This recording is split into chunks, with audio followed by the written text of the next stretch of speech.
So let's begin to ponder step 2 here. We have to write down the superposition. And again, we need to pick our weights to match the initial condition. Match the initial condition. I just want to emphasize that, right? And our initial condition is going to be this incoming packet. And we're going to use an incoming Gaussian packet. This is kind of fun, actually. You can pick any shape that you want. The analysis will work out just the same. But we'll use a Gaussian because we're used to that Gaussian. But the first part of this, writing down this superposition, is actually a little bit more complicated than it appears at first. So for step 2, I'd like to break it down into a series of sub-steps. And let's do those one at a time. So for the first sub-step, I'd like you to notice that when I'm going to write down this superposition, I need to figure out what this eta represents in my particular case. Ultimately, it is just some label that labels my different solutions to the time-independent Schrodinger equation. So it's going to be something that labels these various different solutions. But we have to choose what our label will be. So we're going to have to choose our label, right? And the label is, what we are going to think of as eta. Now, when we look at our particular solutions here, you'll notice that the entire solution, apart from this normalization factor, which as we will see is not going to be critically important. It just relates to the overall normalization. What actually controls this function, it's entirely actually specified by two values, k1 and alpha 2. So I could find some way to label k1 and alpha 2. I will be able to choose my choice for eta. But fortunately for us, and I hope you can begin to see this, K1 and alpha 2 are not actually independent of each other. So I can actually choose just one of them for my label. And I'm actually used to integrating over decays, right? Like, integral decay when we formed the free space wave packet. So I'd like to use K1 then as my label for my states. But to do that, I need to learn how to relate K1 and alpha 2. Now, if we look at the definitions of these directly, I think you can see that if I square both of them, that will unravel these square roots, and then what's left on the inside is clearly very related to each other. In fact, if I take k1 squared, which will be this factor 2m over h bar squared times e, and I add it to alpha 2 squared, which has these factors, the 2m over h bar squared e terms are going to cancel, and I will just be left with this piece here as the remainder. So there's a little math trick I want you to notice then that we can use to help us in this particular case, which is, again, if I do k1 squared plus alpha 2 squared, all that leaves me with is this one remaining piece, which is 2m over h bar squared times the potential step height. This thing, notice, is just some kind of constant. So I can use this relation to solve for alpha 2 in terms of k1. Now this constant will appear throughout our analysis. It'll be convenient to give it a nice name.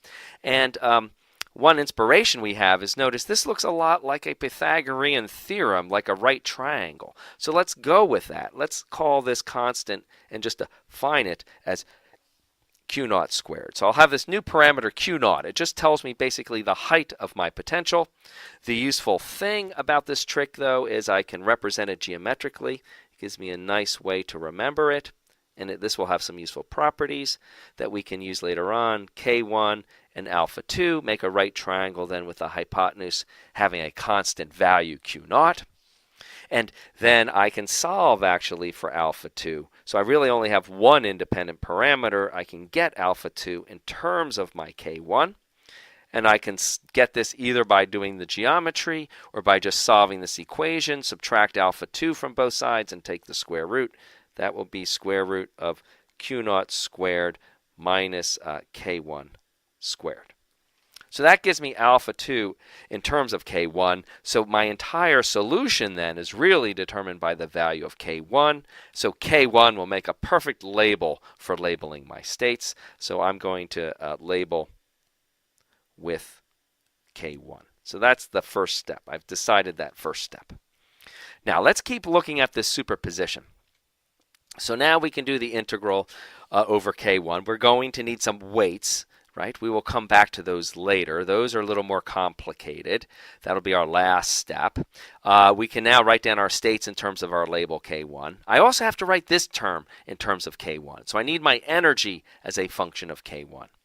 So that's the second part, right? Get the energy in terms of my label. And in this case, that means I need energy as a function of K1.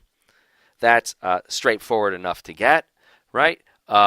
Here I have a direct relation between energy and K1. So if I square both sides, I'll get K1 squared. I then have to move these constants over, so I'll get h bar squared K1 squared divided by 2m will give me the energy E. So it's our usual factor we see so often now, h bar squared K1 squared over 2m. That's the energy written as a function of K1. And you'll notice also when I make my complex exponent, I really need the energy over h bar, which will be easy enough. If I take the energy of K1 and I divide by h bar, I get my usual formula for what represents actually kinetic energy, but not with an h bar squared, but just with one h bar. So there'll be an h bar K1 squared over 2m. So that gets me my energy in terms of my label. Great. So now step C, before I actually write down this superposition, right, I need to think about my states a little bit. Here are my states. So what I'm going to do, right, we have to anticipate what's going to happen. We're going to substitute this expression in here and integrate over it, and then we have to figure out what that solution is doing. Right? Now, we may not be so familiar with, what do we do when we've got sines and cosines, integrated with some weights and then this crazy complex exponent. That's a little bit of unfamiliar territory for us.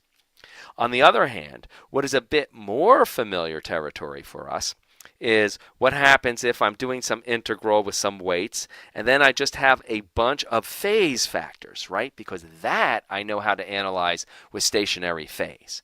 So rather than having these sines and cosines in here, what I would really like to have is complex exponentials. I really would prefer, in fact, this alternate form of the solution. Because in this alternate form, I'll have these phases. I know how to do stationary phase. I'm also kind of guessing that this piece here is going to be describing the incoming wave packet, and this other piece with the minus momentum somehow is probably going to be related with the backward coming wave packet, right? So we want to try to piece all of those pieces together there, and the way we can do that is to write our solution not in sine and cosine form, but in terms of complex exponent form. So we're going to focus on this part of the solution. Just a quick comment on the second part of the solution. This is just a decaying exponential. This doesn't have any phases associated with it. It's not going to be possible or really useful to try to write this down as complex exponentials. So we're really just going to be focused on this first piece of the solution that applies when x is less than 0. I'm going to be rewriting this, but I hope you realize that this piece is really just what we had previously been calling phi 1 of x, right? And I would just emphasize this is the function that really applies just when x is less than 0. And the form we have it in right now is b1 times here, let's just write it down so we're not skimming back and forth too much. It's b1 times sine k1x, and that b1 is actually something we had factored out, minus this constant, which was k1 over alpha 2, times the cosine of k1x. And now our job is to write this down actually in terms of forward and backward traveling complex exponentials. So to do that, I have to remember what the sine function is in terms of those exponentials, and that's just e, and we'll comment on this if this is a little rusty, e to the I k1x minus e to the minus I k1x. So you take the exponentials with the two different possible signs in the exponent, and you subtract them, and you divide that by 2i. And then what that quantity gives you, right, is just the sine of k1x term. Great. And then we have minus. We also need to know what this would be for cosine. So for cosine, here I'll put little brackets here just to remind us what we're doing a little better. So for the cosine, you again deal with the two different traveling waves, forward and backwards, but now you write them down as a positive sum and divide now only by 2. That then is exactly equal to cosine, so this whole piece here is just giving me my cosine part. Now, if that maneuver, if these two formulas aren't immediately familiar to you, that's okay. You're just a little rusty on your complex numbers, but you will want to know these relationships very well. So to see where they come from, right? And what I suggest is you actually show this for yourself. I won't take the time in the lecture, but it's very good practice, and it will help embed these formulas in your mind, is you can prove that these two forms for sine and cosine are indeed correct by going back to Euler's formula, e to the I theta equals cosine theta plus I times sine of theta, right? And if you insert this definition in for these different exponentials and do the math, you will find that this combination gives exactly cosine, and this combination gives exactly sine. So I'll leave that for you to consider. What I want to focus on now is what I've gotten here. Now, it helps, I think, to tidy this up a little bit. This is great. I've got it in terms of forward and backward waves, but I'd like to gather together all the forward parts and all of the backward parts so I can begin to think about the physics of what this thing is going to do. So let's focus first on these forward parts. So I've got these two terms with an e to the I kx, and I'm going to factor out all the pieces that multiply them. So everybody, you will notice, has a factor of b1 out in front. And I think you will also notice that all of the terms have a factor of 2 out in front. So let me factor out that from everybody. And then I'm going to put a big round parentheses. And now let's focus on the forward traveling parts. So the e to the I k1x will have 2 terms. So I'm going to open up a parentheses. The first piece of this gives me then just 1 over I. Right? Because it's really 1 over 2i times b1, but these extra factors will reproduce that for me. And that's multiplying then e to the plus I k1x. The other term that has an e to the I kx has a factor of 2 and a factor of b1 also, but instead of having a 1 over I, all it has is a k2 over, that's a k1, I'm sorry, a k1 over alpha 2 that comes in with a minus sign. So this is minus k1 on alpha 2, like so. And let me just fix my little typo. This was a k1. That's the forward piece. Now let's get the factors that multiply my backward moving piece.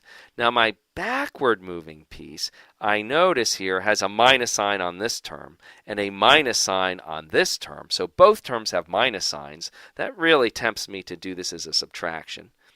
So let's try that. Now again, once again, this term has a minus 1 over I factor, 1 over I. And then, of course, there's going to be my e to the minus I k1x.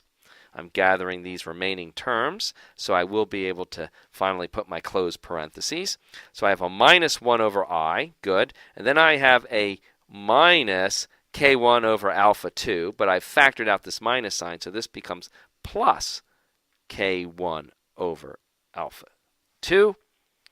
And now I've gathered all of my terms, forward wave and backward wave. Whew, that was quite a bit of algebra. So we've got this expression, and before we start going, crazy and doing all kinds of manipulations, I think it really helps to tidy things up even more. So one nice thing is 1 over I. Of course, we know that is the same thing as minus I. So let me get all of my i's back on top. That would be good. That's a minus I. The other thing that I'm noticing here, at least on this first term, is that both of these pieces are coming in with minus signs. So I might as well make those both plus signs and pull a minus out here. Okay, so far I think I'm in pretty good shape. Now, The last bit that I would like to do is I want to really put a lot of focus on this e to the I k1x, this forward traveling wave. Because after all, if I just had e to the I k1x in my solution, when I go back to my quantum principle of superposition, right, I'll have an e to the I k1x, I'll have some weights, I'll have these time-dependent phases. That just looks exactly like how we constructed a packet for the free particle.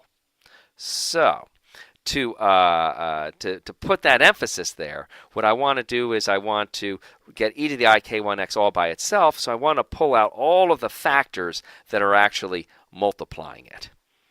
So let's see what factors that we have here.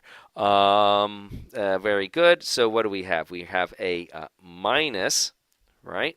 We have a b1 over 2. So I have my minus, my b1 over 2.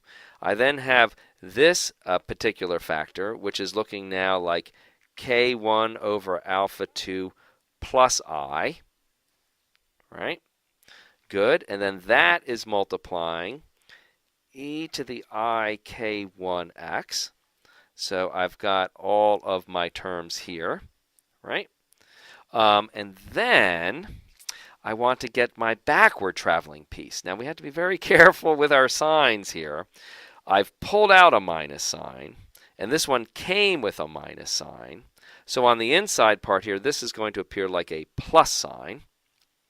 I have on my negative exponential a b1 over 2, so I've got that b1 over 2. I have this term, right, so I better get that multiplying my backward exponential. There's going to be a k1 over alpha 2 now minus I, multiplying my e to the minus I k1x. I can now close my parentheses. But notice, what I don't have is this factor that I've pulled out, this k1 over alpha 2 plus I. So I had better divide by that. So whoops, that was a different behavior. Okay, let's see here. Can I get this back? No.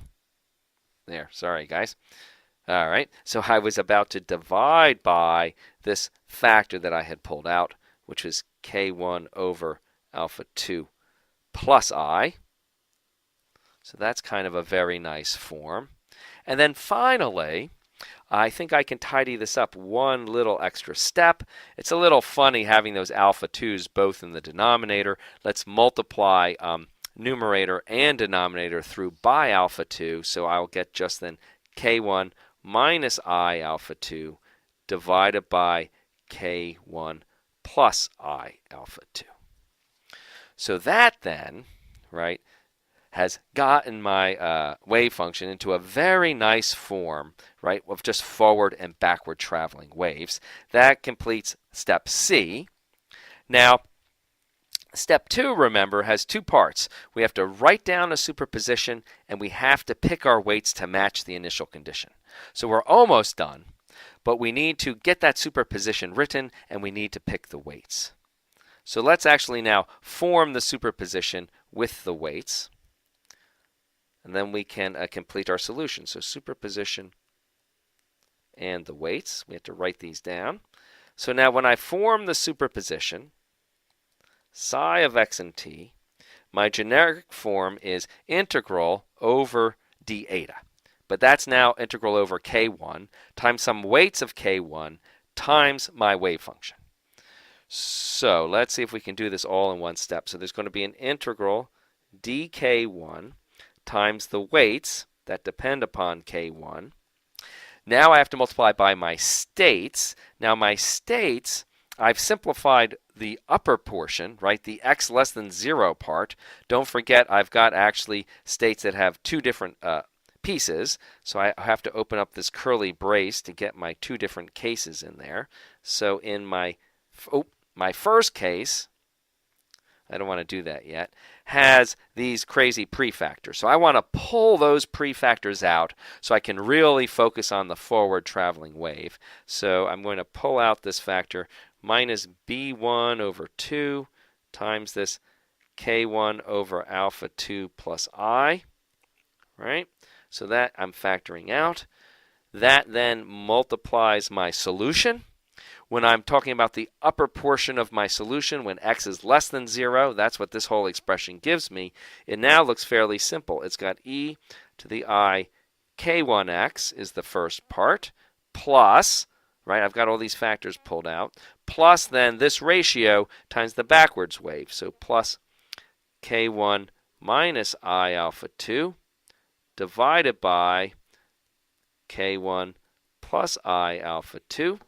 That then is multiplying, and I really want to go into a full screen view here, so I've got a little more space to write. That all is multiplying my e to the minus I k1x. And that, of course, applies when x is less than 0, right? So that's then my state. I still better put in for x greater than or equal to 0. We will do that in a moment. But I don't want to forget, once I've got written down my states, I also have my weights and my dates. So this has to multiply a time-dependent exponential, e to the minus I. What goes in that exponential, I know this is a lot of copying, but we have to get it all right for the quantum mechanics to work. We need our energy over h bar times t. And our energy over h bar, we had solved for that some time ago. It's just 1 h bar times k1 squared on 2m. So there's 1 h bar times k1 squared on 2m times time t. So all that's left is to get the right piece down here. Now the piece down here, if you remember, I've factored out this funny factor, but the piece down here at the end of the day has to match my decaying exponential with a minus k1 over alpha 2 prefactor. So I know there's going to be an e to the minus alpha 2x. And the prefactor is supposed to be minus k1 over alpha 2. But what I have instead is this prefactor. So I'm going to have to get rid of a lot of that prefactor. Now, one last comment. Sorry for the bouncing around. There's a lot of math I know in this lecture. Notice I've got a b1 also multiplying the bottom piece. So the b1 is fine. The rest of it has to give me minus k1 over alpha 2. So this has to give me minus k1 over alpha 2. And it doesn't quite look like it's in that form. So I have to figure out how to get that. Well, there's definitely a minus b1, so that part is good. There's not a factor of 1/2, so definitely I want to put a factor of 2 on top. It's supposed to give me a k1 on top, right? Which I don't seem to have if I were to multiply these two, so I better put a k1 on top, right? And then on the bottom, right, it's supposed to have an alpha 2, so there should be an alpha 2 down here. So I'll put that there. But what it doesn't have is this factor. That's the only piece that I shouldn't have. Well, I can just get rid of it by putting that in the denominator. So I can write it as k1 over alpha 2, right, plus I, like so, with a closed parentheses. So if I were to multiply all this out, I think you can see the 2's cancel. I get minus b1, k1 on top. I get an alpha 2 on the bottom. And then those two terms cancel. And that's exactly what I need to produce. So this then is equivalent to the answer that I'm looking for. The last little bit I'd like you to notice is that I can bring this alpha 2 here into the inside, which would be much nicer because then I would just have k1 plus I times alpha 2. So let me rewrite that a little better. So that just becomes then k1 plus I alpha 2. Perfect. Again, a lot of algebra to track, but hopefully it's a pretty straightforward algebra. This then finally is my weights times my states times my dates. So this is the solution. This is the behavior that we will see. The last bit I need to do to complete this phase of the analysis is to choose the weights. Now, I want you to notice that this combination of factors, right, I can make to be anything that I want because my weights are free for me to choose, right? So I can design this product to actually have any form. And the form I need to choose for this product is so that when I multiply by my states, I recover my initial condition. Now, my initial condition, remember, is we're thinking of making a nice free space Gaussian packet that's traveling in towards my step. And we have already seen how to make the free space Gaussian packet. We have an integral with a certain set of weights that we had written down previously, times this e to the ikx form, times exactly this time-dependent part. So all I need to do is to make this choice so that my weights times these crazy factors give me the weights that went with my free space packet.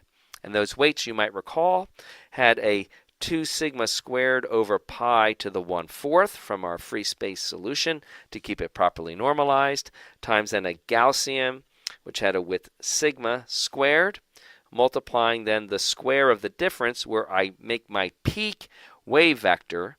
And remember, now this is a function of k1 now. I want my wave vector to be peaked around a certain value k0 that then determines my incoming momentum and incoming velocity, quantity squared. So my claim is that this choice of weights will reproduce my incoming Gaussian packet. We will check on that a little bit later on to match my initial condition, and then this then completes my specification of the wave function. The little extra comment to make is notice that my claim is then that this makes a packet of incoming momentum, which I can call P0 equals h bar times k0. And incoming velocity then that I think would be associated with this packet would be V0, I will call it, which would just be the incoming momentum divided by the particle mass. And that's what we will check when we now can enter step 3, where we analyze the behavior of this resulting integral.